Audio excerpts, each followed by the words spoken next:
It's now time. I'm so excited. Oh no! I do love you, but Oh, it's so wrong. I gotta go. I got something new. Not as exciting as this. I'll tell you that right now, but. Okay, we are live. Welcome everybody to the Survivor Now podcast, where we are reacting live to episode 4 of Survivor Now 49. It was the swap. It was a crazy time. It was crazy. And I'm very excited because I am here with 3 Survivor legends. I was going to make a joke and say 2 Survivor legends and Abe, but I chose not to have violence off the bat. But we have got the lovely Abraham from Survivor 41. We have got Bruce from 44 and 45. And we've got the icon, the legend. Thank some call you. her mother, some call her queen, but she is known as the winner of Survivor 47. Rachel, I've got to go to you first, Rachel. How are you feeling? Hellos and all that. I'm good. This is great. This is a fun episode, and I feel like I was just telling you guys before, but I've never done a live post episode, so this is so fresh. I feel like I have a lot of thoughts and everything's swirling because I haven't had a chance to compose them. So I'm excited. I'm excited to just jump into it, and we'll see what happens. Same here. I mean, I'm honored that both of our first times doing this together. So I feel like It's meant to be. It's meant to be. Obviously, Bruce, Abe, you've done this however many times now. How are you feeling? What are your initial thoughts or feelings after this episode? I feel like it was a transition episode. It was like an episode to get to another episode. It wasn't too high, wasn't too low, and it kind of set us up to say, okay, what's going to happen next? But I did have a couple of standout players. We'll talk about them later on, but they stood out tonight. Okay, Bruce. Yeah, I feel, to piggyback on that, I feel the same exact way. It was one of those episodes that we were able to sit there and get a better idea about where everybody stood in their tribes, because we really haven't had a lot of the interaction with the tribes, like a full dynamic interaction. So now it's like, now we know where everybody stands. We know the lines that are being drawn. With being 2 tribes now, like, I'd love it. Let's go. Yeah. Oh, absolutely. I mean, I feel like we've got a lot to digest this episode. Before I get to you, Rachel, I just need to plug to everyone that's watching. We have got our live chat open. So please share your thoughts. We've got so many of you already. We've got Kimberly in the chat saying, "What's up, party people?" Jay is so excited to see lovely Rachel. Hi, Jay. And also, Gemini is in the chat. We've got so many of you. And we've already got someone disagreeing with Abe. I am not surprised. Jay is saying, no, Abraham, it was a good episode. And actually, a good episode. We've I'm already not saying it got wasn't a good Gemini. episode. It was a transitional episode. Well, we've already got Gemini saying this was Sophie's episode. So I want to go to Rachel. I want to go to you first. Overall, first initial reactions. How are you feeling about this episode? Well, I cannot believe how excited I was that we swapped to 2 tribes. That in itself made the episode very cool because it's just something we haven't seen in so long. And I feel like getting to see how the dynamics kind of played out, especially when it's 7v7, there was no way that, like, I mean, I guess I don't know the math on it, but I don't think there was any way where the tribes couldn't have these kind of like Hina or Uli majorities on each, and kind of seeing how that all plays out. And as much as we have missed out on a lot of the dynamics up to this point, I feel like we did get to kind of see how we get to see, like, Jawan is aware of the fact that he's at the bottom of Uli. We get to see all of these things kind of that we've been wondering about kind of solidify a little bit. And so I really liked it. Yeah, I completely agree. I'm glad we got to see more of, like, not just Keller. Like, love Keller, love you, Alex, love you, Sophie. But I was ready to see other people. I was ready to hear the backstories of so many other people. So I want to start off with all of your reactions to the tribe swap. Because my first question is, are we happy that it's gone from 3 tribes to 2? Because I know you are all castaways. As a fan, I am so happy that we had 2 tribes. I've been so sick of these 3 tribes, and I have to say that openly. I'm so sorry. But Bruce, I'm going to go to you first. How did you feel about it going from 3 to 2? I saw them walking in, and they're walking to their mats, and they're just like, yo, like this is all a dummy thing. Because I remember when we did our tribe swap, the same exact thing happened, and it was the same. We said the same thing, like what yesterday. But I love the idea that they did that. I kind of want to go back to what I said last week. I wish they would have did it right there before the challenge and brought it right down to 2 tribes, and they competed that way. With one person sitting out, it would have been one person sitting out. I would have enjoyed that a ton. But they did it today, and thank you. I appreciate that. Like, there's the only other thing that you could do is like exile somebody out and then try to have the figure out the numbers. I'm not doing math right now, but have 3 tribes and then just be asinine. No, just make 2, call it a day. And we're gonna have a majority of 2 tribes, obviously on either side. Now you either get rid of the low-hanging fruit or you just cannibalize each other, and then you see the outcome today. So go from there. Yeah, Yes. absolutely. Obviously, we saw that it was Yuli that became no more. And at first I was very shocked. And then I realized, oh, wait, they're doing it like the tribe that's got everything and the tribe that's got nothing. Very Survivor Fiji. Yes, have and have nots. Yeah. Rachel, what did you think about like that? It kind of went to Hina and Keller, where it's like everything and nothing. I had the same reaction where I was like, why would they make them go to Kelly? But makes sense. It really does, because it's very interesting that Sophie and Alex got split up, and then one of them had to stay and the other had to go, and then ultimately her tribe still loses, which is kind of tragic. But yeah, I think that it was kind of fun to watch the people from Hina have to go and be like, oh my God, this is what it's like. It's day 1 again, and Sophie be like, I won the lottery. It's amazing here.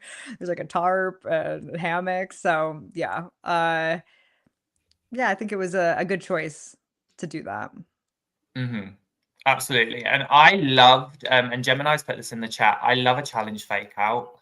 Absolutely love a challenge fake out. Because now I'm sat there wondering, like, what was the challenge going to be? What could have this been? Like, so intrigued. Bruce, what are your thoughts on kind of the swap and how the swap kind of fell? You already asked me that. Sorry, I meant Abe. My brain. We have to remember it's very LA. You know what? I was just going to sit there. I was going to sit there and be like, that's how we do it. I really thought that I said, wait, did I really just go through that? Wait, I thought I already said it. Look here now. I don't look like Bruce. Here's the thing. I'm gonna give a shout out to CBS and production. I think when Jake got bitten by the snake, I'm glad Jake is doing well. I think they had an opportunity to give another twist, build something new, and I think they took great advantage of it. I would have liked to seen Jake be used as the person that got voted out, even though he left the way he did medically. But instead of voting out another player, but it made it seem like, oh yeah, when we got to 17, we was gonna do the tribe swap anyway. We as viewers would never know if that's actually true. We're just looking at it like, you know what? It's a great idea. I'm gonna always love 2 tribes. I think that's kind of homage back to the old Survivor before 41. But when you picking up those new buffs, it's like, do you get stuck with the odd person out? And we see that happen, or do you get another opportunity like Sophie does? Because really, Sophie and Alex, they kind of left on wherever we go, we're just happy not to be where we're at. So, and you see that play out in front of you. Now, the actual challenge fake out, I thought that was great because everybody was prepared for a challenge. I wanted to see a challenge. And they was like, no, Jeff goes said, hey, going back to the house. Mm-hmm. What happens? That's the worst because you go back and you literally you have nothing to do. Like you get to know the person that you're with. But it's like you're like something's gonna be coming, something's gonna happen, right?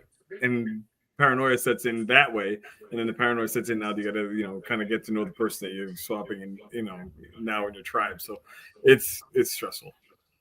Would it have been better to have Sophie and Alex draw to be absorbed into Hina and Uli versus a full tribe swap? I mean, no, they don't get enough chaos. In Philippines. You want chaos, and chaos doesn't come. That's just too easy. It's like, okay, You're right. y'all You're go right. join a I'm tribe. just curious. You know, Guess who's CBS getting wants voted that up next? chaos to be front and center. I know.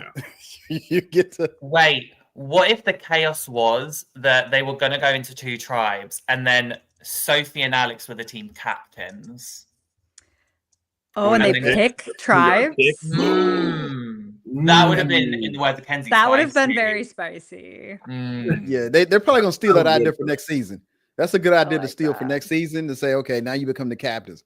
I don't know if we're gonna see where a tribe gets decimated down to 2 again, because there were a couple things that had to happen with Jake leaving unexpectedly, everybody else getting voted out, but Jake was, you would have to have another incident that somebody left unexpectedly.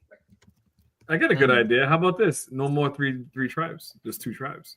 Like that solves that right there. Trash. That was a trash game they created in 41. Honestly. So what I'm hearing is we blame you, Abe. Love that.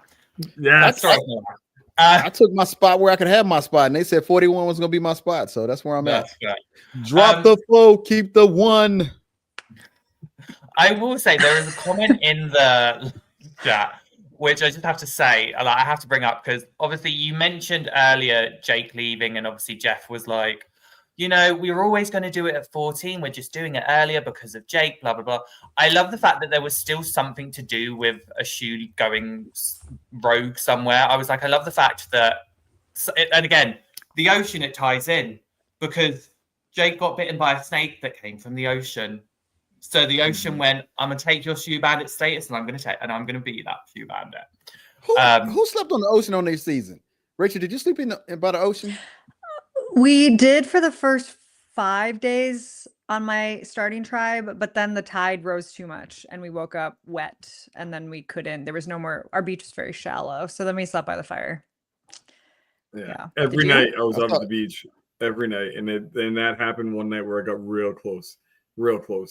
I was like, oh. I woke up to my feet getting wet. Like I was like dreaming. I was like, something was happening in my dream where my feet were soaking wet all of a sudden, and I just woke up and was like screaming at everybody because we're all laying on the beach. Yeah. So I just saw too much stuff moving out there to be sleeping out there, so I stuck with the inside.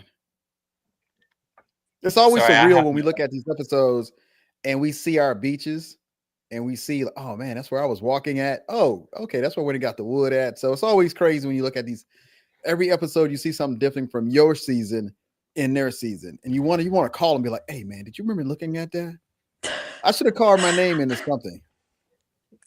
I was saying, this is, Sage has gotten a lot. We got a lot more stuff from Sage this time, but so far she's had a lot of like poop and pee content, and I hesitate to say this, but I think where Rizzo found his idol is where our merge beach like to go poop. Oh, so you know what? I mean, Coconut Grove. They go Coconut Grove.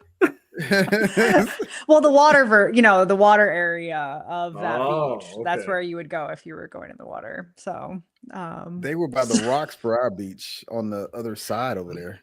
I'm trying to tell us, did they tell us the location or we just picked one? No, we chose it, but that's what we called it. Yeah. We were like, over there, go over there. Sorry, Jay, like, hey, that's that inside survivor information people want to have. Yeah, This is really what like. we find out on the after show. We find out where the players pooped. Before we get into the tribe dynamics, let me just we love Sage. We love Sage and we love poop. Before we get to kind of the dynamics and stuff, let me just list off the tribes.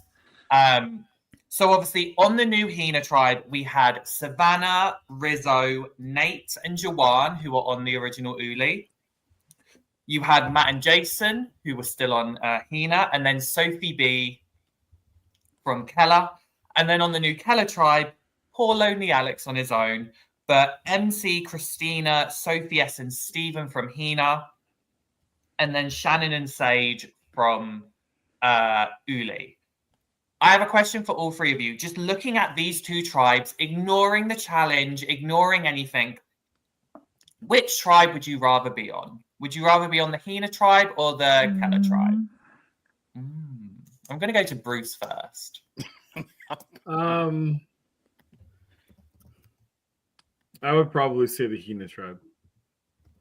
I don't know. It's just the dynamic, I think, is just a little bit different. For me, I like to try to look outside of the edit and kind of get an idea of what I saw when I was out there, and then but then read through the edit, and just kind of see like what they want us to see and like if it's actually taking place. Like I look at kind of the strange stuff. I look at like what someone's wearing. I look at kind of where the angle of the sun is. I look at like what the tide's doing. Like I look at all that stuff to kind of see if it matches up and when I can piece it all together. So I like what I'm seeing so far with that tribe. Nice. Okay. Rachel, Abe, whoever wants to go next. Rachel number one. Please. So she can go next. Number one's go for the number ones. I'm gonna say the Killer tribe. I feel like I like the way that they moved in the challenges. I know. Wait, was I supposed to base it off the people or just? I mean, it's fine. It's however you want to base it off. I feel like I liked the Well, yeah, I think that I really liked that like red alliance in the Hina tribe, but it's also intimidating to me. So I don't know if I would want to have to like contend against that. Where I feel like the Kella tribe is like a little bit more open, and I just like MC in that challenge. I was like, "You go, girl!" Like such a badass. So I just want that on my side, Fair. And finally, last but always least, never that's. I think Alex made out. I think he has a good tribe and a good tribe. Well, they got a little dysfunction too, but I think overall we see where they work well together. But I think Alex got a tribe that he fits better into. I think by separating him and Sophie, he might have made out better because I think Sophie's gonna cut his throat somewhere down the line. But two of the members that came, they had odds with each other because they're gonna face the same situation. Had they lost, now who do you vote out? So I think Alex getting that particular move as a tribe go and with MC on it, I didn't see where they didn't work together well. I thought they worked together well. I thought even when they came to the top of the challenge and didn't realize, hey, we need to get up there even farther, they continue to work together well. So it's going to be kind of odd going when you got to go to tribal council. That's when you really play Survivor. It's not when you're sitting back winning all the time and you saying, hey, well, we never got the vote. When you got to go to tribal council, you got to cut somebody's throat. And the longer you stay away from tribal, the harder it gets. Because now I know you got 2 kids. I know you like the vacation at. We vibing. We connecting. And I tell people, I said, look, in Survivor time, 1 day is 5 years. You just like, because you in the first 24 hours or 72 hours, you done told them your entire life story. So now you're just putting pieces to the puzzle and you're trying to make those downtime go better. Like, you'd be like, hey, Rachel, so when y'all get married next year in the next 5 years, what are you going to do? You'd be like, oh, you're going to we picking roses out? Why roses? And you just have these crazy conversations about food, about friends, family. So you become more connected. So I can see where Jason is feeling loyalty to his original tribe. But I don't know what game he was looking at before he got on TV, but he should have kept that to himself. But I still think that it's hard until you go to tribal. So Alex is a little better. He didn't have to go to tribal yet. Well, let me rephrase that. He didn't have to go to tribal because he's been there so many times. So he got to kind of relax. And I think MC is probably going to be the anchor, aka my winner pick, of this season. Nice. I love that. Also, because you mentioned that they were vibing, I have to ask, with this podcast right now, are the vibes fire or cinema? No. Wow. I can't. I can't. Last week drove me nuts. It drove me nuts. And I'm listen, Nate was talking about it. I'm like, yo, I feel you, player. Like, I just can't. I can't. Cinema? What does that mean? I don't know what that means. Speak to I me. feel like we're all in that agreement, don't worry. Is there a cheat sheet? Because I didn't get a cheat sheet. Did y'all email a cheat sheet somewhere? Old people on the bottom. I don't use either of those words. So when cinema came out, I was like, huh? I was like, oh no. I've heard. You know what's still crazy? Even as we look at this episode, I still don't see how they pick somebody from 49 to be on 50 yet. No. I don't see nobody that stands out to me who's like, yeah, I'll put y'all on 50. No, not yet. But I do have a standout player for this episode. Okay. Well, let's get on to kind of the tribe dynamic. Well, before we do, I just want to, I keep seeing this pop up. Just interesting bit of lore from the previous conversation.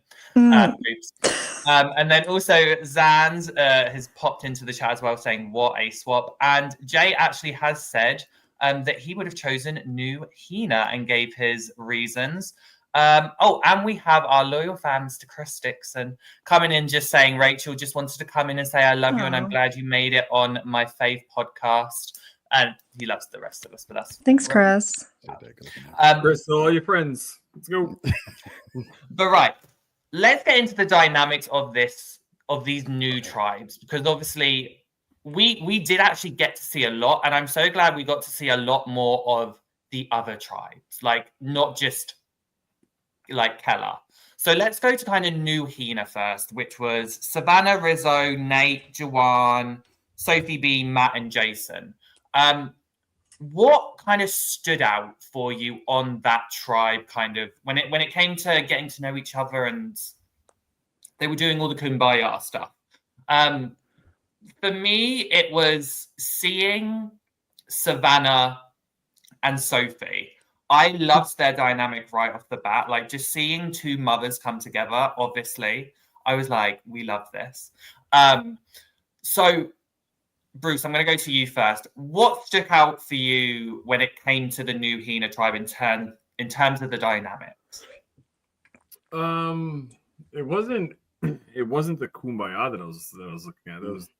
I was just looking for the mess. That's what I wanted. I needed some kind of, because like Abraham had said, like, this is a transition episode.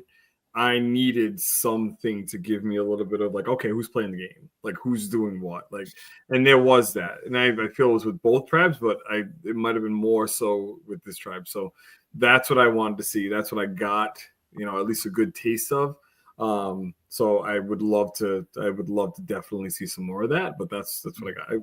Not massive chaos, but just enough stuff to be like, okay, you got my attention. You feel that way about that? Okay, fine. Little teasers.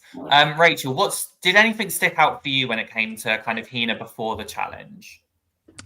Yeah, well, I think that I was surprised, and maybe this isn't as much before, I can't super keep track, but I'm surprised at Nate's hold over that Uli like alliance. I did not really realize that he was kind of the leader. I think that in my mind he was sort of the third. It felt like in my recollection that it was like Savannah and Rizzo and Shannon were kind of the three, and then Nate was the fourth, or maybe it was that three and they pulled Rizzo in, but it didn't feel to me that Nate was the one that was kind of like everyone was looking to. And I think that's really cool, and you kind of see why. I think throughout, like, he's like, everybody's kind of bonding with him, and he's level-headed and he's like strong-willed, but he, it's everything. Like, I feel like he's a really like fun person to watch, and probably one of my favorites for sure.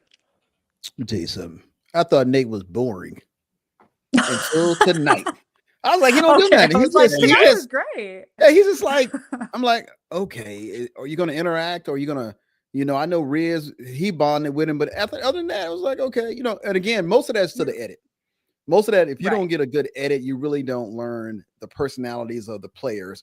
And that's why I said, even with 26 days, you want to learn the players so you know who to root for. This was the first night I saw Nate actually play the game of Survivor, to see him make a move or say something or do something. But you're right, Rachel. I was like, oh, so Nate is the leader? I would have never said he was a leader. I probably would. And I think you're right when it's that you say it's the edit, though, right? Because it's like he didn't become the leader overnight. Like, he's been like that, but we just haven't seen it. And so I think that's it's always interesting when those things kind of pop out and you're like, oh, that is not the story that I was making. I didn't see that coming. Savannah would be the I'm gonna fly off the handle and cut your throat. Riz is gonna be like, I took every monster drink and drunk it twice. Who else is on there? Who's the four that's left? Savannah, Red, Jawan. Yeah. Jawan. Jawan is just like a lost person on. I hope he's getting a bad edit. I hope he's getting a bad edit and he knows his position on the tribe. And I hope he's just waiting for his spot to get some payback. Because right now, he thinks he's not at the bottom, but he really at the bottom. And you swap tribes. How can you still basically be at the bottom of 4 on a swap? But hopefully he knows that, hey, I'm gonna have to look out myself somewhere, but I don't have to do it right now. But yeah, Nate is the killer assassin, the killer assassin leader. Didn't see that coming. Can I interject just to go back to what you said? And I fully agree with you, Abraham, for the first time probably ever. And I will say that he's lying if somebody calls that back. But if you take a look at something, Nate is doing his job. Nate is a 40-something-year-old man, father, and married, and this and the other. And he's probably from day one doing what he's supposed to do. Giving his knowledge of being an older person is going through this, that, and the other. They were surprised. Who started the fire? Nate started the fire. What? Did? Oh, cool. Oh, I'm so proud of you. And internally, Nate's like, what? Okay. To go back to my experience that I've had in the show is that the same exact thing was happening. It's just the edit made it look like I was, the abrasive dad, this, that, and the other, when I was not. And I had one person saying, oh, he's so annoying. And now when you get that, what happens? It's like you're now going to find the edit to be able to go with that, to be able to kind of either demonize or bastardize someone, to be able to give, you need that villain, if you will. You need that person to kick. I love Nate. I'm seeing his game. And listen, if I had a chance to be able to go back to the beginning of all this, and if I could pick Nate for a Survivor draft we had, I would have picked him. You know what I'm saying? But the simple fact of the matter is that he's doing what he's supposed to be doing. He's a man. He's a leader that's out there. I want to say a man amongst boys when it comes to the other guys that are there, because they do look up to him. He's been through so much in his life. And like, okay, how do you know that?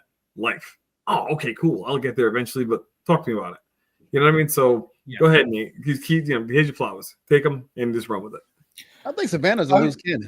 I think she's going to be the one to get herself voted out. Or somebody else is going to catch a straight bullet.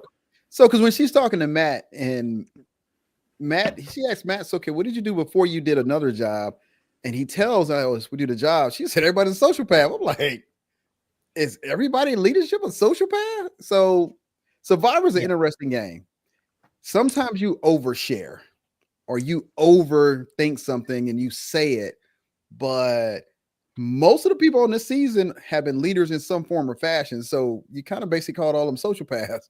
Mm-hmm. So I hope her game settles in and it finds a direction. Because right now it's like she's going to either get to the merge and say the wrong thing, get voted out, or she's going to get voted out because she said the wrong thing in the current group. Mm-hmm. Her and she's very opinionated. But I also, if we're gonna read the edit a little, we get a lot of her point of view too. So I do feel like maybe it's because there's an impending doom coming for her. Because sometimes they do that. They set it up that way, right? Where it's kind of like told from your story for a little bit. Or maybe she's just more like integral to the future. But I feel like both on Uli and on this new swap tribe, we got to hear a lot of Savannah's perspective of the dynamics, which is just always something to kind of note, I think. Yeah, I definitely feel like we're getting a narrator vibe from Savannah. And I will admit, I do think some of her reads are pretty good. Like, I think she has kind of, been spot on with some of the things she said. Like, because I will push back a little bit, Abe, on what you were kind of saying in terms of what she was saying about Matt, my brain. I do feel like Matt was I don't think he handled that conversation that well, because he was kind of like, it was like, oh, really? And you haven't told any of your other tribe? And he was like, well, no one asked me. And I'm thinking, surely it's been like, what, 9 days? Like, surely someone would have asked you that question. Like, you've literally given like 20 examples of what you would ask, like the roses. So like, I'm like, surely someone would have been like, so what did you do before you were throwing like suitcases into an airplane. So I do feel like Savannah. I understand she's getting a weird edit, but I also feel like like you said, Rachel, we're seeing a lot of her, and I'm kind of like, why would we be seeing a lot of Savannah if, like, it's a weird one for me. I can't put my finger on it yet, but the gay in me is like, she's mother. So look, hey, if you want to be a conspiracy theorist, be like, they want to get us ready for 50, but I ain't said it out loud, edited out the podcast. I don't know. I just work here for free. I also agree with you, Ollie, though, that I think the way Matt handled it wasn't great. I think that I don't think that if on day one he talked about what he did in a past life in a casual way, but I think when the attention's on you and you've kind of set yourself up to be this like super laid back, I'm like I work at the airport and don't look at me, I'm not a big deal. And then it sounds like we didn't hear his full thing, but then Savannah's talking to, I forgot who it was, like after that scene, and is like, he was super high up, blah blah blah. So he clearly explained this whole trajectory of this like corporate career, and it felt to me like maybe waiting that long and giving off this like casual vibe and then kind of flipping the script on people is a little jarring, and I think that just socially it's probably not the best idea. How high up was he in this financial? Because I didn't catch it, but I mean that's what I'm saying. I don't think he said, he wasn't like, I was the CFO. He didn't say that. But then when Savannah's talking to someone else, they both seem to agree that he was like extremely high up on the ladder. So I feel like the conversation was longer than we were shown. Yeah.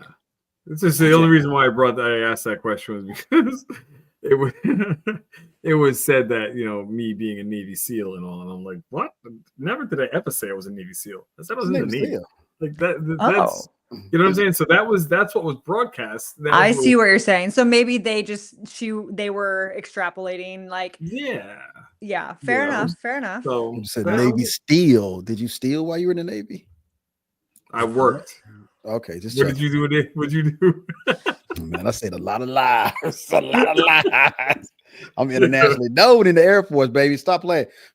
We don't look. We got Rachel here tonight. Come on, man. Let's get the behavior down. When we got company, we gotta act right. You acting up.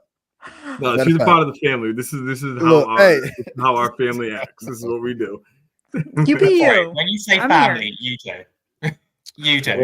All three of us. The three of us. Don't put me in this. You know who else stood out to me tonight, which I didn't think she said much. Not for one of the comments she said, because I thought it was kind of interesting. But Sage, I didn't think Sage was gonna say much. She to me, she's getting the edit like who's the young lady from last season that gave her idol up? Star. She was almost like she was getting like a Star type edit. I was like, it's a couple of players this season. I'm like, are they even on the show? We don't see them. They're really not in the edits. And Sage was one of them. I'm like, well, it's Sage, but we hear Sage is talking tonight. I like what she had to say. I thought it was really interesting. The blackhead thing was crazy, but I didn't bring it. I was gonna let that go. So Sage was our alternate, so I have mad love for Sage. I don't know her very well, but I have to root for her. But that's a crazy cold open. Like that being the first thing you say to your new tribe. I was like cackling in my living room. I couldn't believe it. It was amazing.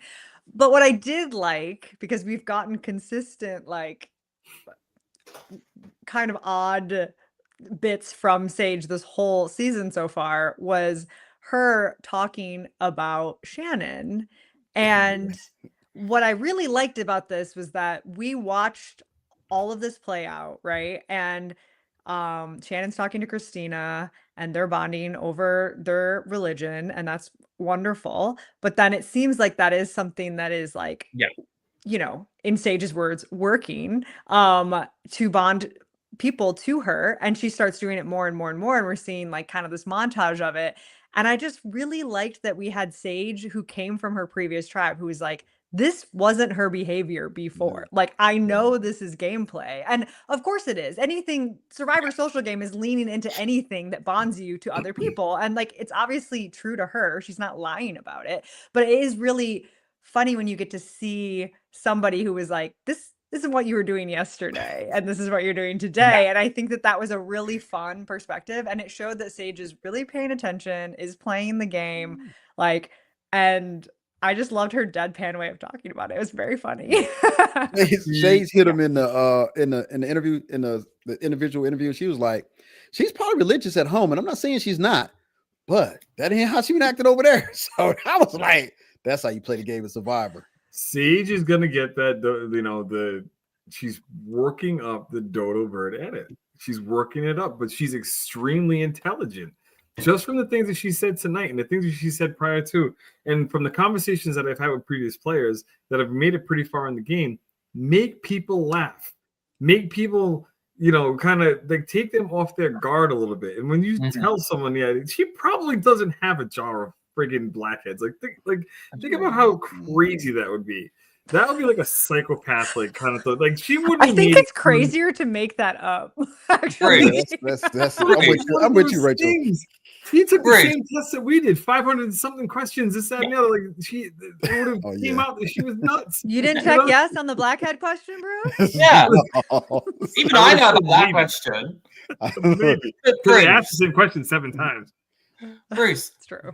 This is you're talking about the girl that episode 1 was like, I love poop. I am fully convinced she has a jar of blackheads in her room, and I'm like, that's fine, girl. Live your life. I'm fine with it. Who was the person that said, and I want to poop in the ocean? For Jam Jam? Jam Jam said that. He talked about poop. Listen, I'm telling you, if this girl is going to make it far, because people they're so not thinking about her right now. They're so not thinking about her. They're going to underestimate her. Yeah, that's it. Amen.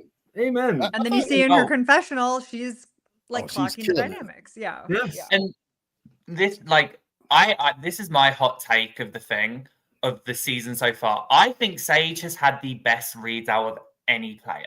Like, in my opinion, like even the last episode, she was clocking the dynamics. She saw what was going on, and I was like, good on you, Sage.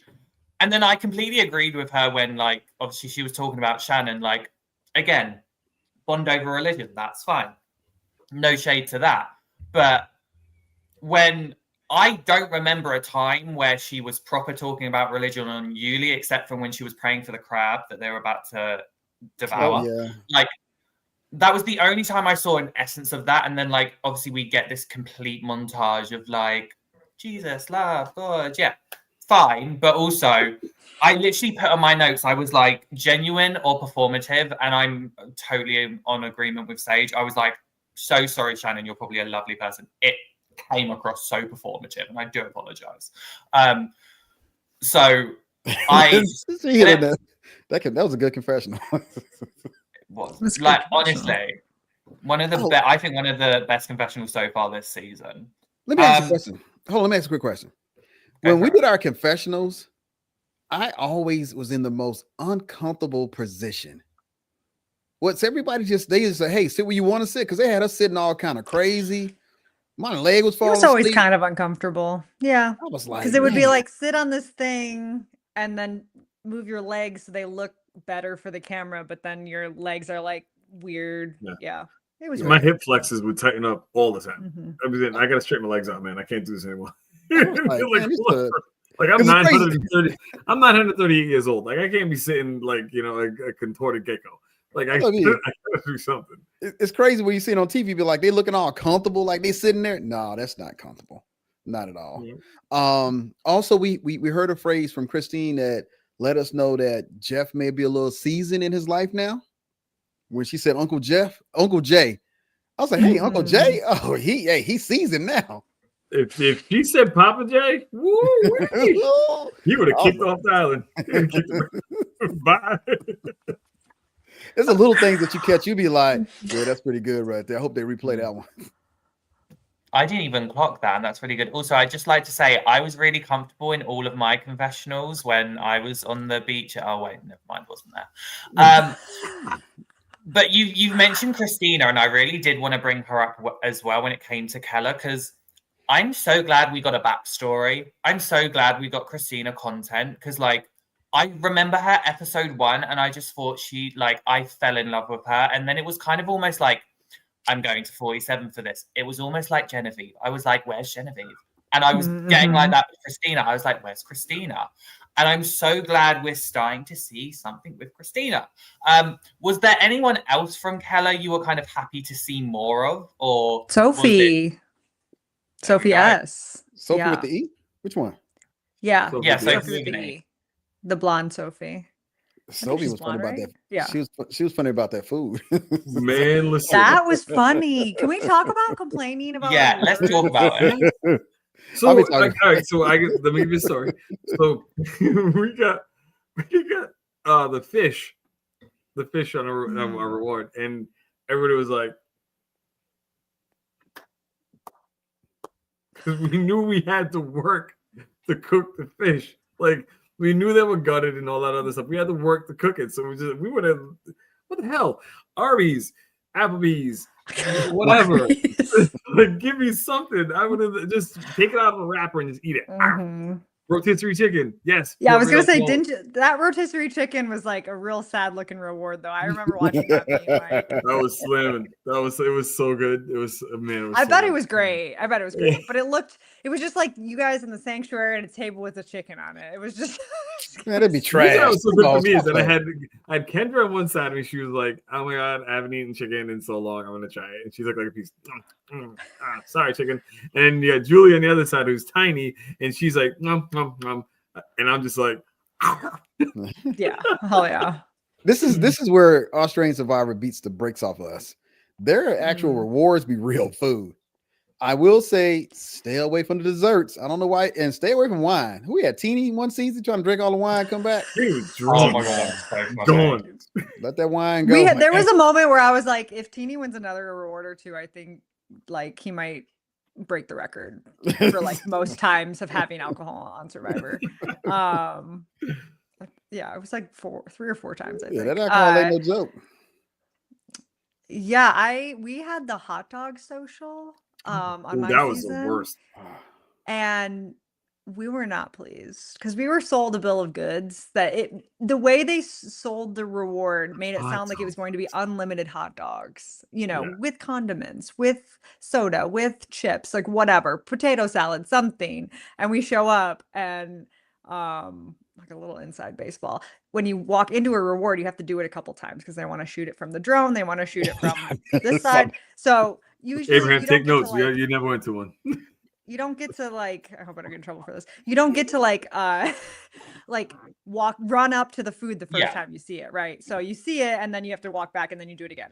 And so we saw that there was only like 8 hot dogs sitting in there and we were like, what the? And everyone was like pissed. They're pissed. And there is a banner of a hot dog with ketchup and mustard on it. We didn't get condiments. We got a bun and a dog. And that was it. Like it was it was so dry. The truest of crazy. Survivor. Oh my But we God. were so hungry. It still tasted really good. But it's like it's funny when you think that you're like, oh, she shouldn't be complaining. It's like this huge thing of fruit. But it is like one of the only things you can get out there is like a papaya or a lime or something. So fruit is not the most enticing. It also doesn't have a ton of calories.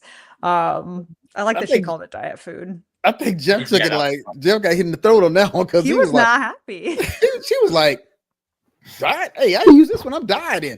It is. I'm like a banana. Okay. We in Fiji. We in a tropical island. It wasn't hard for y'all to find a banana, a papaya, kiwi. It's not hard. Where's that Rudy's at? Or I mean, what was the year they were arguing about food?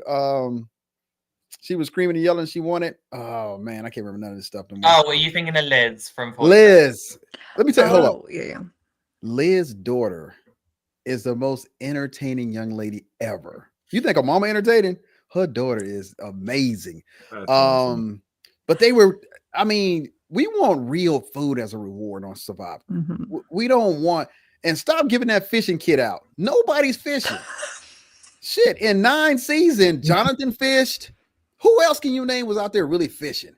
Austin fish. Austin did fish. Sydney went out in the water and they got a film. I don't know if she got some fish. And There's one other person got fish. So in the last 9 seasons, we'll say 5 people could actually fish, but they keep giving I that feel gear like up. I feel like there was something in 48 where they had like a little fishing scene. I swear my brain is going to something like 3 of them went out and fished. I It was think good Kyle looking. went out with a couple other people. I feel like Yeah, I Mitch remember was that. involved. I thought they fell we in the did water. it too. It was me, Jake, and I thought Brandon. y'all fell in the water. Huh? Didn't the boat turn over? No, that wasn't us. Man, it's, it's a lot of seasons, man. You know how it is. I think most people fish and they might catch like a couple fish a season, but it really isn't like you're wasting so many calories for this like tiny ass piece of fish. I'm not going that deep in that water, man. I'm tired already. My was cramping up. I feel like somebody had beat me to death. Hold on. If we want to talk about the person that was the fisherman in the new era, I feel like we need to talk about Rome. So just putting that out. I wasn't gonna yeah. bring it up, but you Yeah. brought it up. Rome. Oh, Rome was your season. I'll be the chaotic one. I don't care. I'll That do was it, your Matt. I'll season. be messy. Rome, hold on a second. Rome added some of the most interesting conversations after an episode podcast with me, Bruce, and Josh on it. To the point we were like, what did HR tell us that we couldn't do when Rome was talking to Sal? We was like, man, what did HR say we couldn't do? Can I put my hands on him? Can the camera people get to me before I get to him? And I was like, yeah, I can't remember nothing. You know, said in HR. I would have loved for Rome to put his hands on Salt. That would have been Yeah. a I'd have very joined her. interesting Survivor scene. I just keep thinking of this They'd have cut the 1950s screen. cartoon, just bang, bang, just being thrown around. This solid. I'm just seeing the like, like you palm the kid, like the. We had a good we had a good conversation that night, boy. That was a good one. Yes, That was. But right, I'd have got rolled, boy. I feel like we're going to get to the immunity and tribal, but before we do, we're just going to give ourselves a little bit of a minute break to chill. And while everyone gets themselves sorted, we're going to hear from Katie Tedesco Art. So we will see you in a sec.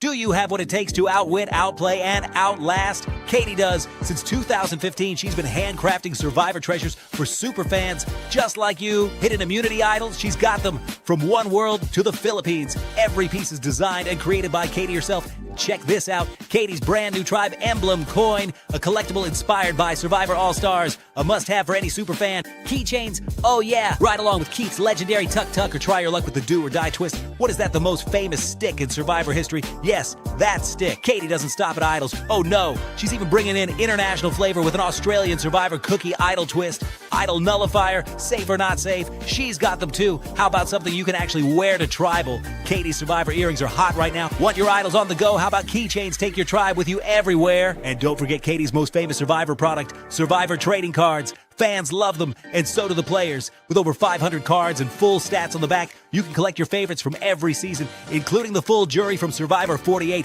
Katie Tedesco Art is the Survivor super fan shop, made by a fan for the fans since 2015. Check it out now on Etsy.com and follow her on Instagram at Katie Tedesco Art. Hey, look, Rachel, look what I found. It was our season where we had got everybody set to go. Very nice. Hey, do you remember where Rachel drafted in that season? Do you remember when she got drafted? Rachel's my winner pick. Rachel. Yeah, I know, but do you remember when Genevieve? Rachel, are Because you we were doing aware the of- alternate picks. I don't know Yeah, where I I know. drafted, and I promise I won't be offended, but I'd love to know. No, It you was my was winner pick. between- Yeah, I know, but because I think it was me and you that were the last two people to pick, and it was between Rachel and John Lovett. Oh, That's hell right. yeah. No, I wasn't going John Lovett. I knew John Lovett was going to get voted out. So I was like, nah. So Yeah, thanks for Rachel, giving me- I had Rachel, Genevieve, and somebody else. I can't remember who Pretty the good. third person was. Yeah, but I will had just a- say I I had a was set so spot. close. I was so close to getting you, Rachel, and I was really hoping that Abe was just gonna let me have you, but No. he decided to be worried about No, it. It's I fine. thought that you and Genevieve was going to actually become a super team and beat the brakes off of folks. But you If became a only. super- I mean, imagine that timeline. Truly. I think if she didn't connect But- herself in Rome, she might have survived. But- The mother quake that would have occurred. But right, let's get back into 49 now, because obviously we had the immunity challenge. We obviously talked about the lovely reward that was the fruit. Lovely. But it's 3 people that have done many challenges, or in Abe's case, a challenge. What did you think about this kind of immunity challenge? Because love you, Abe. Because we saw something be brought back, and I was very excited. It was the stacking at the end where they stacked the blocks. What did we think about this challenge? Any kind of standout moments? I'm going to go to Rachel first. What overall feels? I love this challenge. This is the first time that I've perked up during a challenge in a long time. I feel like it was really cool. First off, 2 tribes again. Interesting, like a better dynamic, because someone's always lagging behind, and in this case it was like pretty obviously one, they were kind of behind, but then they caught right back up at the very end and they were neck and neck. And I loved the fact that they had to, like, it was a physical challenge in the sense that you had to like have height and you had to be strong enough to like push people up, but it was definitely a lot of like balance and agility and teamwork, and like the fact that one person on top of another person was not enough was really cool, and they had to figure out how to get people even higher. And I couldn't believe that I don't know why they didn't try shoulder on shoulder on shoulder before they tried climbing. 2 people were like on one person's back. I was like, oh my god, it's like a back injury waiting to happen.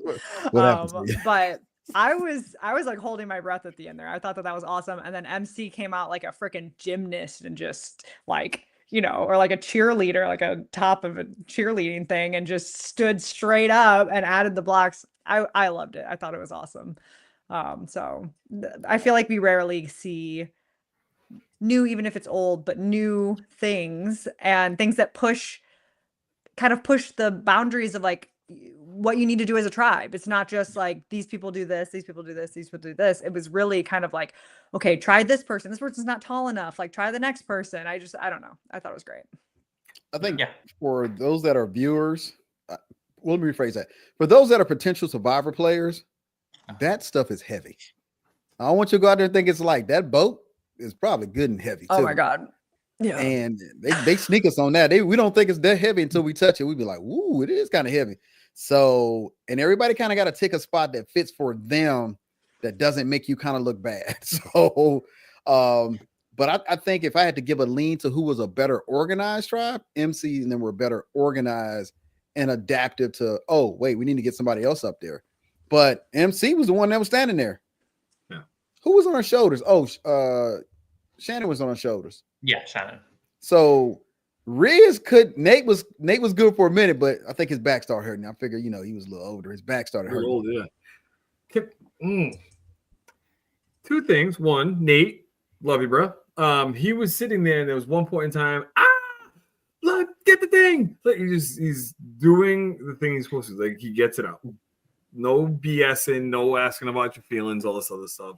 Get it. Boom. Nope. Don't do it. Boom. Get off my back. Done. I appreciate that. I love that. There was no edit of him. Oh, you got to speak nicely. Use different words. None of that crap, which I loved. Just let him do his thing. But thank you.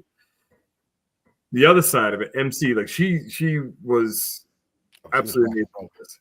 Absolutely amazing. The question that I have was this. Did they have to go block on block on block on block? Or could they have had all of them stacked, so the 10 smaller blocks stacked, and then they did lift them up and then put the 10 on top, so it's easy. That's what Rizzo tried to do with the last 2. He just couldn't get up there. 2, he just couldn't reach. So yeah, I think you could have. I think you just risk the more you do, the more you risk. Yeah, because Nate did 3 at one time. Probably. So Nate put 3 at one time up there. But you're right; they almost fell into it.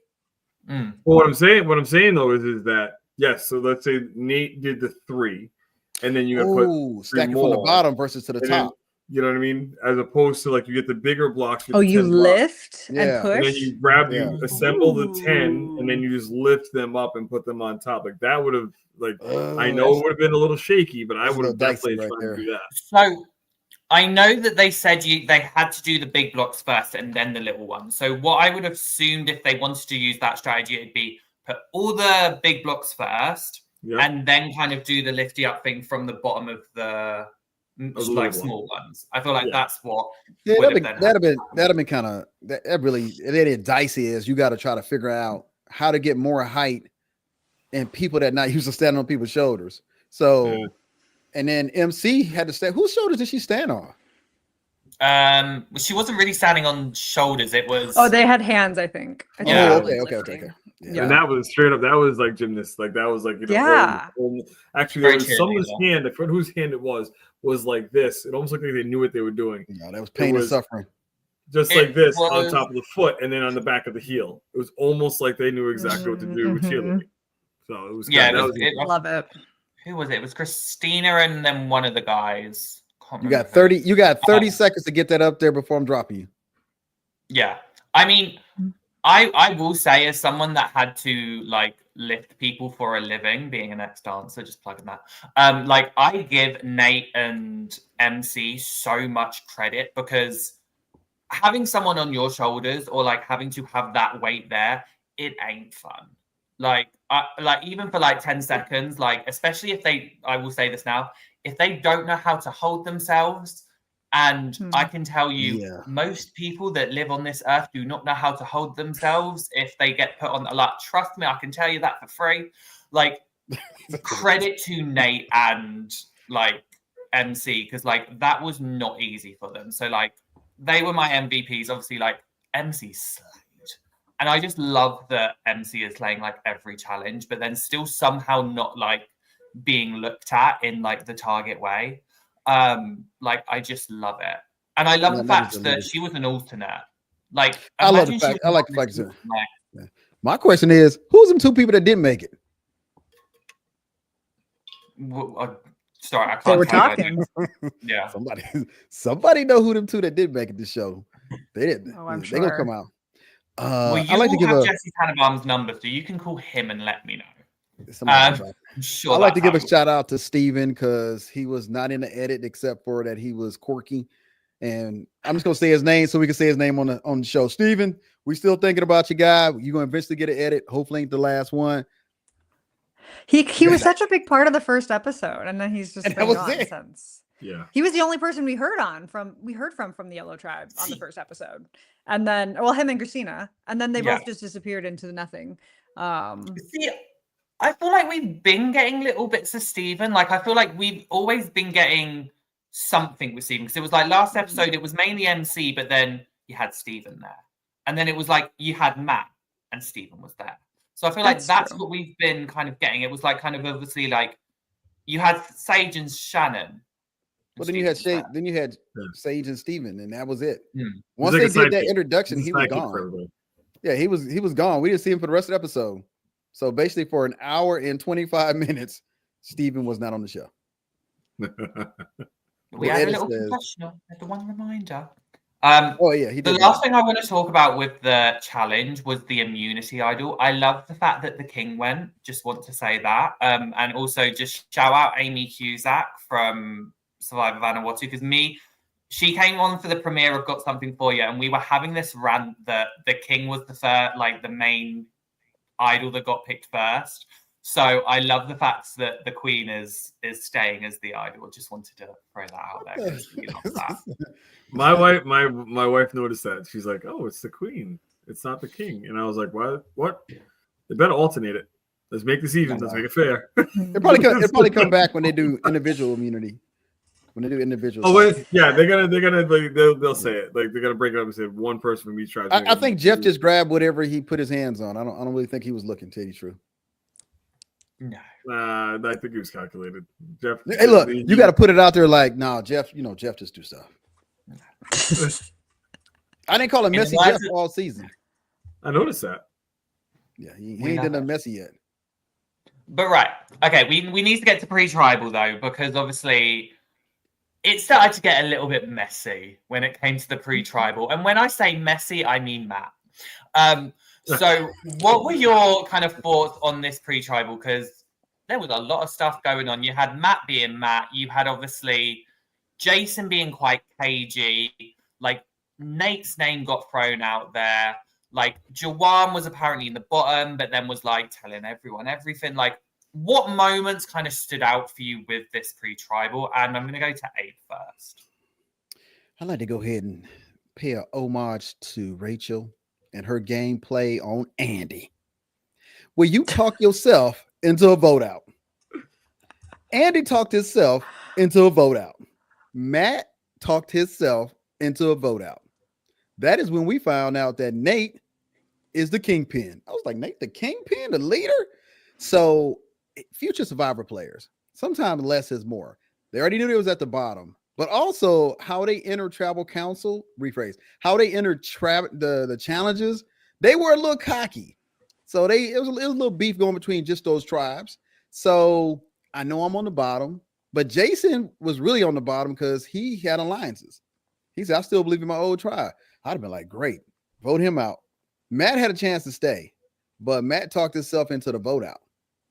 I think neither of them played very well, like in this way. Like I honestly thought during tribal that it had flipped to Jason based on what they kept saying about, like, I want somebody that I can work with in the future. And they, all we saw from Jason was like people being like, will you vote for Matt? And he's like, I'm going to play my shot in the dark. I was like, what? Like I was really trying to like come at it from a perspective of why would you want to do that? Like what would the incentive be for Jason to say, no, I'm good, I'm going to play? Like, is it just because he's worried? It has to be because he's worried that they're already lying to him, right? Like, it has to be like, I'm going home.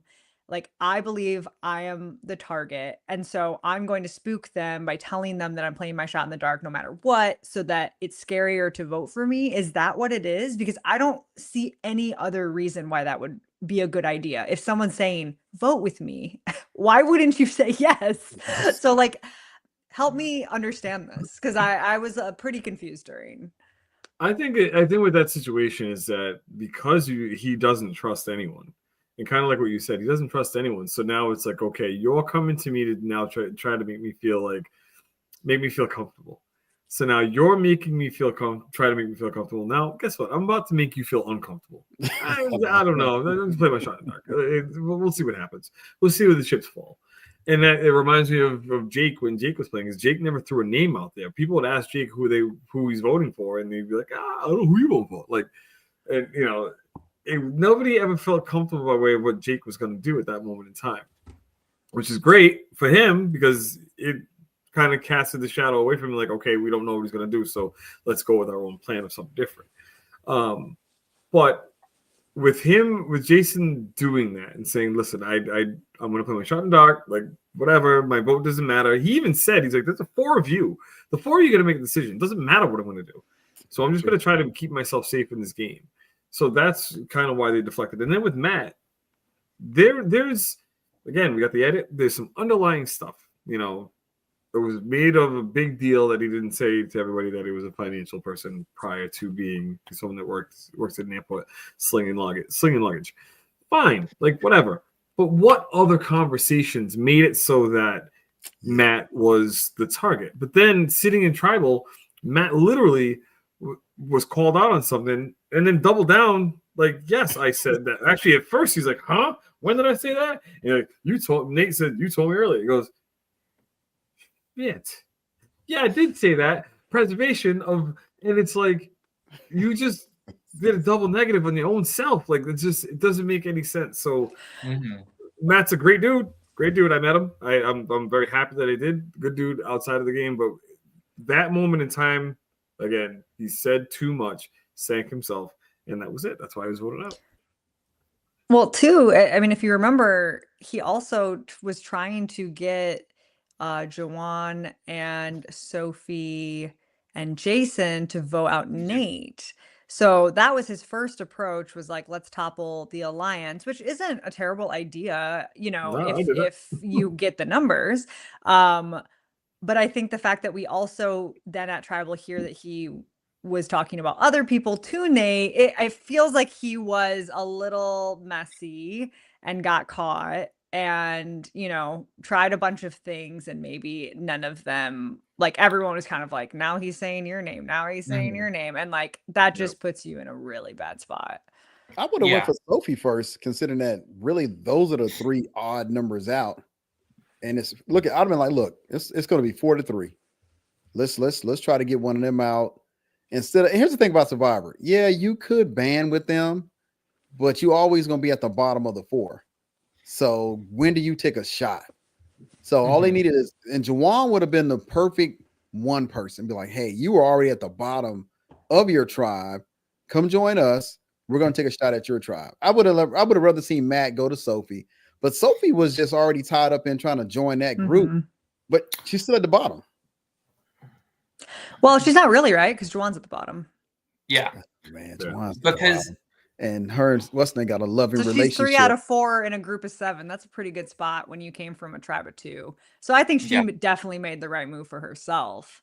I agree. It just kind of screwed the rest of the people on the bottom because they don't. It's now 3 out of 7. They can't do anything. We need a. Is there a but hidden also immunity? like? Sorry. I'm sorry. Is there a hidden immunity idol? Was there? Yes. So obviously Rizzo finally got his because he went into the poop part of the ocean and got the idol. I remembered. I will just say though, I feel like I think one of Matt's biggest issues was he tried to kind of be like the man in the middle when he was never going to be in the middle, because it was like he went to Uli and was like, hey, by the way, I think we should vote Sophie. I think we should vote Sophie. And then went to obviously like Juwan and the other people and were like, let's make a move against Nate. And it's like, you're trying to stick yourself in a middle position where right now there is no middle. Like this tribe there is not clearly a middle ground here. And I think that's where like he kind of screwed up. And then like we can kind of talk about tribal as well, where Nate then kind of called it out, where he was like, but you've also said like other people's names.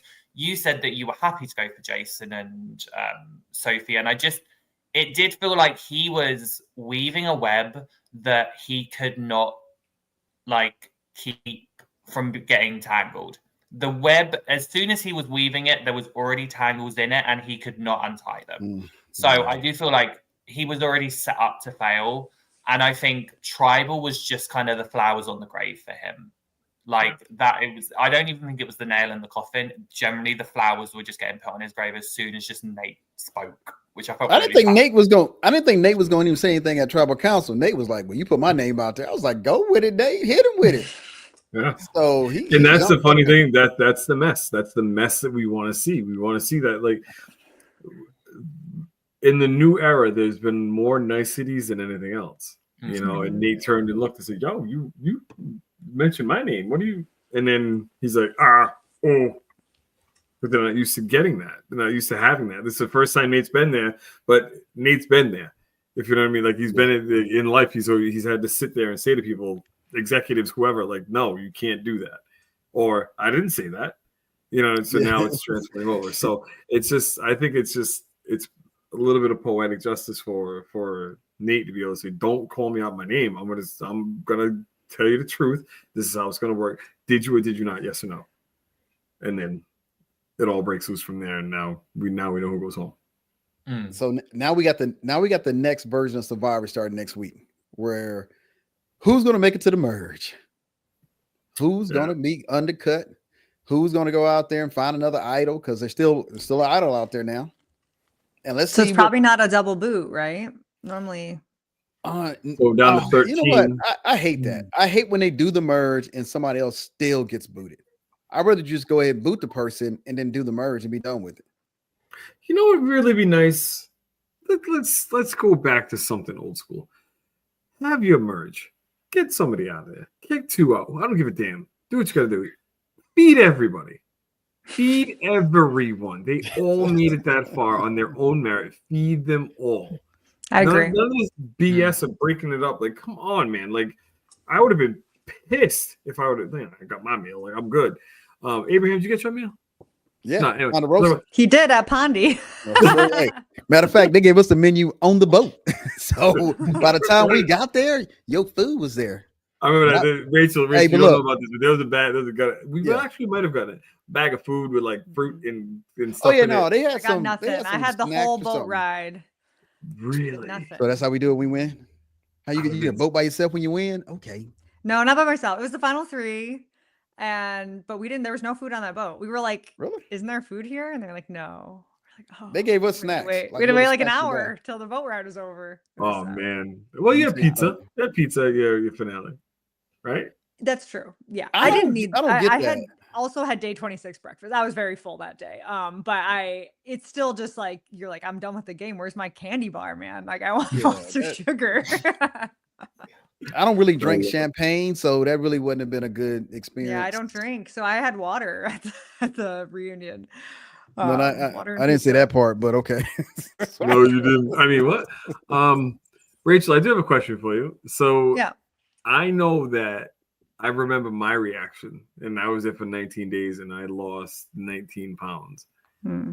What was your reaction when you saw yourself? Well, okay, twofold. One, I was actually mostly like, I'm so tan. Like my reaction was how like tan I was more than how skinny I was because I gained 10 pounds before I left for Survivor. So I went in a little chunky for me and I lost over 15 pounds. So I did look like a thin version of myself, but it's not like I went from my normal weight down 15, which would have been very drastic, which is why I gained weight, right? Because like, so I know that there are people like Sue, like cried when she saw herself for the first time. I think she was under 100 pounds when she was done with the game. Wow. So some people have like a very strong reaction. I'm sure you did too. Sam was like a different person. He got this shirt out that he had worn in pregame where he had filled it out like it was tight. It was like an athletic, like an Under Armour kind of shirt. And when he put it on the day after it was like hanging on him. It was crazy. So he lost almost 30 pounds. So for me, that was less. It was mostly like, I'm so dark. This is crazy. My teeth are so white and my skin is very dark. So yeah, not as jarring for me, thankfully, because I think that would have been a lot to deal with. I did like have so many blackheads though. I don't know how your skin was, but I spent like 2 hours in front of the mirror. Like we're talking about Sage now. I did not put I was about to say. However, You do the I blackheads. was like appalled that there were close-ups of my face going to be on TV when I could see so much in my skin. It was so dirty. You know what the crazy thing about it is? Every time y'all had trouble, and it was almost like y'all got to like a spa session before y'all got to trouble. I was like, wait a minute. How is their hair looking that good? I don't know if it's the camera. That seawater, man. Yeah, my wife was, she literally to this day will sit there and argue with me, and she'd be like, "Look at her hair. Her hair looks amazing." And I'm like, honestly, it is seawater, and like gross. That's all it is. It's truly, it's like dirt, seawater. It's the fact that you have nothing to do, so you sit around finger combing your hair all day. You like you braid it and then you unbraid it so it's got a nice wave to it. It's got volume from the salt because it's so coarse and like so thick from the salt water. Look, there's times like my hair right now doesn't look as good as it did on Survivor. Like I get it, but it's not had fake. perfect hair. Yeah. Saul had the most. Right. No, hey, that thing is gone. Saul had the best entrance of the jury. And it was like, is it raining outside? Is his shirt open? And Sierra that night with the vest, and she's in this like white dress, and it is pouring, and they're just glistening. I was like, hotties or hot jurors. That's it after the tea combo. There'll be an after the tea. Well, do we have anything else we think is kind of noteworthy from this episode? Obviously, Matt left. Bye, Matt. If anyone, sorry, Matt. Sorry, Matt. Yeah, he's all right. Yeah. I'm just interested. I'm interested in the fact that yes, Abraham, you hit it on the head. It's a transition. We're gonna get into now playing real Survivor. We got a great taste of it today, and I'm looking forward to going like how it's gonna all transcend going forward. It's going to be, I don't want to say it's not going to be a faster pace because that kind of is what it is. It's a given already. We're going to get more of a dynamic of what these people are going to be going through and kind of their attitudes towards each other. Even though it's a shorter game, your relying more on people for things, I think, at this point in time, because you have to go to these challenges and reward challenges, and you come back and you look each other in the face and say, okay, you did this or you did that. It's in the back of your mind. And then all of a sudden you now have to go to something the next day. So now you put that hyper focus on that person that might have screwed something up. So now you get frustrated with them, or, whatever the dynamic is. So I'm looking forward to that. I'm looking forward to seeing like the claws come out and people actually start, like the hunger starts setting in. Because right now we're at day 9? 9. Isn't that? Yeah, 9. Yeah.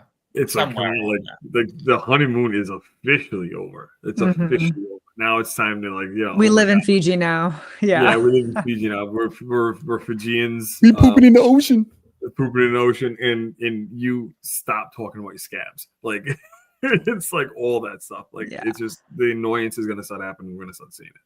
So I have a question. Like, if Kella goes to tribal next week, who goes home? Shannon. Better not be Shannon. She's on my well, that might just be a hope. That might be more. Well, we saw in the preview, it felt like a Shannon v. Sage, right? Like, yeah, but you know how they always set you up for a letdown. But I'm, it's interesting. Here was the thing, like episode 3, like the episode 3 sneak peek was, Jake's going to have something happen medically. And we were all like, no, it's red herring. He's fine. He actually went home. So maybe they're actually kind of teeing up to be like, look, Shannon versus Sage, and I'm Team Sage. That's all I'm saying. Well, I'm curious because, sorry. No, go right ahead. I was just going to say, it's the same tribe dynamic on Kella that it is on Hina, or was on Hina, where it's 4 yellow, 2 red, 1 blue. And so will it go the same way where like the majority picks up Alex and we're deciding between the 2 reds, or is it going to be different? Because that yellow tribe does feel more like it worked even when they didn't like Juwan so much on red. And I feel like yellow is actually pretty close and connected. So are we in for the same, like a mirror episode next week? Is that if they lose? I don't think so, because Christine was trying to get together her core 4. Christina was trying to get together her core 4 on the beach. So we know there's going to be one player that wasn't a part of the original tribe. Okay. So I think everybody's starting to play because 1, the merge is coming. 2, you're trying to actually start. I tell people it's 2 games: pre-merge, after the merge. And I think that players are realizing, hey, I want to put myself in a position where when we go into merge, I have at least a core 3 that I know I can go ahead and go forward with. So I think we're trying to see that because, again, we didn't see anything from Christina playing until tonight. And then she also kung fu that thing down with her foot. And then landed right on the backside. I know. I mean, what we doing out there now? We just kicking stuff down? So one of the things too, that's really quick. I need someone to look and see if there's a core 4, and Kelly had said it at the RHAP the Reba 4, because I always say the Reba 4. If there's a Reba 4 that's there, I need someone on that's not a part of that's maybe hanging on and wanted to be the 5th member of the Reba 4. Please talk to everybody else. Break that up. Just break it up. Oh yeah. Be the one to throw the grenade and call it a day. I'm telling you, if you can do that, whoever it is, and this is maybe for future Survivor plays because this has already happened. If you can recognize that there is a core alliance, and if you can convince enough people to be able to take out one person from that core alliance who are now officially the core alliance, and now you can then run the game. And like there's so much going on in this new era that's like, okay, so you know who the core alliance is, so why don't I now hang on and try and run with them and ride in their coattails? But I will tell you this, and I love to talk today, Rachel, I swear to you, I was watching the way that you were climbing in this game, and it was chef's kiss. It was so thank you. The things that you went through, the challenges that you had, and all of a sudden you got the gift from Saul, and then you get like there's so many things that happened and took place, and I'm like, this girl, I think it was maybe like 4 episodes before the end, and I'm like, yo, Rachel's winning this. She is winning it because of what she's doing. And I said it out loud. I wanted to be pulled back up on tape somewhere, but I was just so happy. And I want to see that. That's what I want to see. That is Survivor. You played what I consider to be a perfect Survivor game. And people are like, oh, it's boring. You can see that it's being, it's being dictated and who's going to win the game. No, it's not. Because anything can happen at any point in time. It's just that you saw things and it was like, okay, how is this going to work? Hey, now, Bruce, why you ain't drafted in? Huh? She was already gone, bro. No, she wasn't. For me? I didn't know he It's okay. You can have hindsight recognition. I'm here for it. Was I in that draft class? What was that? That was 47 draft. Yeah, you were probably there. Yes, you were definitely there because you two were doing your normal thing. Yeah, so she was drafted. She was drafted for Abe's group, and again, I only drafted victorious winners because I was a 3-peat winner, but don't worry about all that. I don't think I was in that draft. Who's on your team this season? They didn't let me draft this year. Haters. No, because it was you didn't win last season's draft. Rachel, there was actually a poll that was done. Who would you like to see from each of our shows beyond the draft, beyond the draft? And I beat out Abraham. It's brutal, Abraham. What kind of success would that be, Bruce? You didn't win last year. I think who won last year? Ollie? Ollie did. I took second. I took second place. They changed up our actual dynamics of how we did it. That's all. So who do you have, Bruce? Well, I have. I've got it. Bruce, Shannon? you have Shannon. Yep. And I have Christina. Yep. And my boy just got voted out last week. Well, we got bit by a snake. Jake. So somebody else got injured. That's how I lost a player, because somebody got injured. Mm. Matter of fact, when Rachel, when I saw you in New York, I actually saw Andy in New York for the first time, because I thought Andy was most likely to kill somebody with the hatchet on them first maybe 2 episodes. I thought he was crazy. I was like, this dude's bad shit. I'm thinking to myself, did he not go through the same psyche valves that we went through? I'm like, what's going on here? I thought it was crazy. What's interesting is that was never a worry for me. I feel like sometimes you get that vibe from people, and even in Andy's lowest moments, like I never was like, he's gonna kill us all. That edit made it like serial killer. Well, his whole storyline about the coconuts and him like aggressively hitting the coconuts, but maybe that was a bad read on my part. Maybe he was picturing like our little faces on those coconuts. I don't know. But said, hey, I'll ask him, because I was like, hey, was that your game plan going in? He was like, no. No. Yeah, no. People think there was like a lot of people that were like, he did it for strategy. Like, no, he said nope. Nobody does that for strategy. Yeah. Y'all got some missing people. You have a draft team? No. Oh, no. Wow. No, I do, but we're not talking about it. We're not talking about it. No. They already gone already? They probably already gone already. 2 of them have. I did. So I did draft Nicole, and I still don't regret it because they were lovely. I then did have Jeremiah, but I still have Steven. And I feel like Steven is going to keep me in. To be fair, my whole draft is like, I'll do bad one season, and then do great, and then do bad, and then do great. So did you do great last time? You won last time, so you're bound to fail this time. Yeah, exactly, and that's fine. 50's your season. How do you think we vote for 50? Who do you have? Hey, how do you feel about 50's casting? Should we talk about it afterwards? Yeah. Should we? I was gonna say we are going on a right ramble. Should we do our after? Should I do the sign off? Let's let these amazing people go. Because I feel like now people are like, what is going on here? But let me just pop this up because it's our schedule.